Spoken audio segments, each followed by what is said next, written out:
Banyak sekali kebaikan yang bisa dilakukan untuk orang yang telah meninggal. Salah satu kebaikan yang dapat dilakukan itu ziarah ke kuburnya dan mendoakannya. Pertanyaannya, benarkah ahli kubur tahu siapa saja yang menziarahi kuburnya? Konon pada malam Jumat, ahli kubur berada di kuburnya dan menanti kiriman doa keluarganya.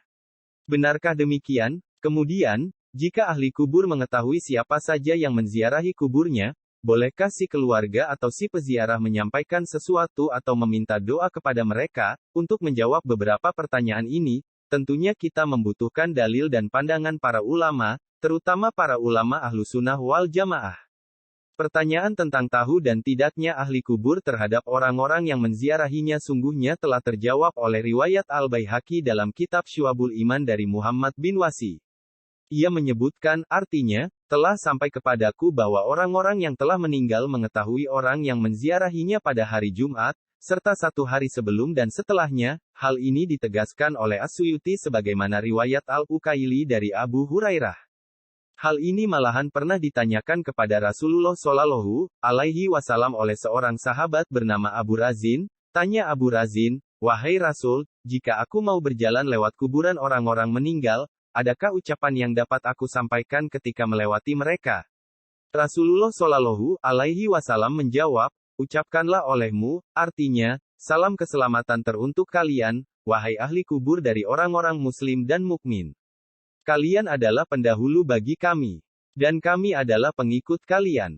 Sesungguhnya kami insya Allah akan menyusul kalian. Ditanyakan oleh Abu Razin, memangnya mereka mendengar, namun tidak bisa menjawab. "Hei Abu Razin, tidakkah engkau ridha ucapanmu dijawab malaikat sebanyak mereka?" kata Rasulullah Shallallahu Alaihi Wasallam. Ditambahkan oleh As-Suyuti, maksud, mereka tidak mampu menjawab, di sini adalah menjawab dengan jawaban yang terdengar oleh orang hidup. Artinya, mereka tetap menjawab hanya saja tak terdengar oleh orang yang hidup. Lihat Syekh Ali bin Sultan Muhammad, Mirkatul Mafatih Jilid 4, halaman 1259, selanjutnya, perihal keberadaan arwah sejak kematian sampai hari kiamat, para ulama ahli sunnah berbeda pendapat. Pendapat yang mengatakan bahwa pada hari Jumat mereka berada di kuburnya dan menanti kiriman doa keluarganya, mungkin didasarkan pada pendapat Al-Yafi'i sebagaimana dikutip oleh Syekh Jalaluddin As-Suyuti. Ia menyatakan, artinya, dalam pendapat ulama ahli sunnah yang lain disebutkan bahwa pada waktu-waktu tertentu roh orang-orang yang meninggal dikembalikan dari Iliyin atau Sijjin ke jasad mereka yang ada dalam kubur ketika Allah berkehendak, dan khususnya pada malam Jumat. Sehingga mereka bisa duduk dan berbincang. Ahli nikmat mendapat nikmat, sedangkan ahli azab akan mendapat siksa. Selama berada di Iliyin atau Sijjin, roh tanpa jasad mendapat nikmat atau azab. Sedangkan ketika berada dalam kubur, roh bersama-sama jasad menerimanya. Lihat Jalaluddin As-Suyuti, Syarhus Sudur Bisyarhi Halil Mauta wal Kubur, Beirut, Darul Marifah, 1996 m, halaman 220, pendapat Malik bahkan mengatakan, roh itu dilepaskan kemana saja ia ingin pergi. Ini sejalan dengan riwayat yang menyatakan bahwa terkadang roh itu berada di halaman kuburan. Kemudian menurut riwayat Mujahid, 7 hari penuh roh itu berada dalam kubur. Terutama pada hari penguburan. Ia dikembalikan ke jasad bukan pada saat ditanya Munkar Nakir saja, sebagaimana hadits sahih riwayat Ibnu Abdil Bar.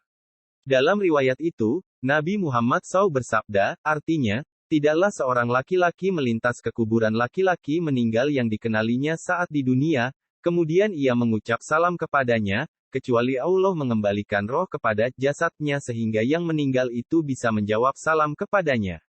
Jika memperhatikan beberapa pendapat dan juga riwayat di atas, terutama pendapat Malik, keberadaan roh di kuburnya dan menanti kiriman doa setiap malam Jumat dapat dibenarkan. Sebab, pada malam itu, roh dikembalikan. Bahkan menurut An-Nasafi, roh dibebaskan dari azab. Selain malam Jumat, roh juga dikembalikan dan dibebaskan pada bulan suci Ramadan. Tak sampai di situ, dalam riwayat Abu Nuaim dari Ibnu Mas'ud, Rasulullah Shallallahu Alaihi Wasallam menyatakan bahwa siapa saja yang kematiannya bersamaan dengan berakhirnya bulan Ramadan, maka ia akan masuk surga. Lihat As-Suyuti, 1996 m, 306, lantas bagaimana keberadaan ahli kubur saat diziarahi seseorang? Benarkah mereka bergembira karena diziarahi dan didoakan? Pertanyaan ini sudah dijawab oleh Ibnu Hajar Al-Haytami dengan riwayat yang menyatakan artinya, sesenang-senangnya mayat di alam kubur adalah ketika diziarahi oleh orang yang dicintainya semasa di dunia. Lihat Irsyadul Ibad, halaman 32, logika sederhananya, jika orang hidup saja merasa senang saat dikunjung orang yang dicintainya, apalagi orang yang sudah meninggal. Bagaimana tidak? Karena orang meninggal sudah berada di negeri yang terasing dari keluarga, saudara, dan kerabatnya. Ketika mereka berziarah, memberi hadiah doa bacaan Al-Quran, atau hadiah sedekah, tentu ahli kubur sangat senang. Oleh karena itu Rasulullah SAW mensyariatkan ziarah, mendoakan mereka agar mendapat rahmat dan ampunan, namun beliau tak memperkenankan untuk menyampaikan sesuatu kepada ahli kubur selain salam dan lantunan doa, meminta sesuatu secara langsung kepadanya, atau minta didoakan kepadanya sebagaimana pandangan ulama ahli hadits. Wallahu a'lam.